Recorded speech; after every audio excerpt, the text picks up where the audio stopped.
Et en pleine bataille contre le coronavirus, le Sénégal se mobilise également contre l'insalubrité.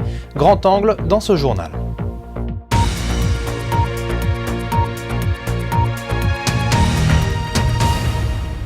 Entre maladies chroniques et exposition au virus, le lien entre santé et environnement est apparu au grand jour pendant cette pandémie de coronavirus.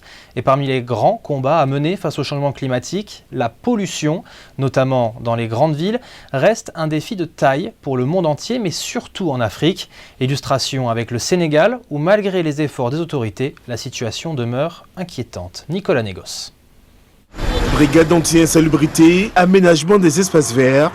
Tandis que le Sénégal poursuit sa bataille contre le coronavirus, les autorités ont profité de cette pandémie pour tenter d'assainir des efforts qui semblent porter leurs fruits, notamment à Dakar. On a constaté à Dakar, depuis très peu de temps, une amélioration nette à travers l'assainissement à Dakar. Peut-être c'est dû à la pandémie. Ça a eu un aspect un peu positif. Avec le confinement, les services de l'assainissement en ont profité et nous constatons ici, nous jeunes Dakarois, qu'il y a eu une nette amélioration par rapport à la ville. Mais les avis divergent, notamment lorsqu'il s'agit de pollution visuelle. Ces dernières années, les panneaux publicitaires se sont multipliés dans la plus parfaite anarchie, aux grandes dames des riverains et des professionnels qui réclament une réglementation.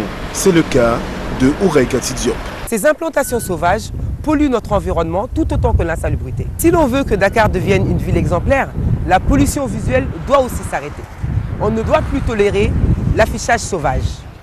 Un sujet complexe qui fait pourtant partie des priorités du gouvernement, au même titre que la pollution de l'air, le recyclage du plastique ou encore la qualité de l'eau.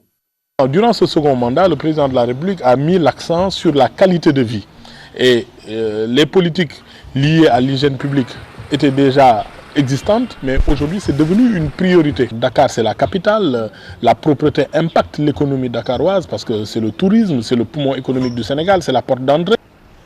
Une porte d'entrée sur l'un des principaux pays touristiques d'Afrique francophone dont les experts attendent des résultats concrets.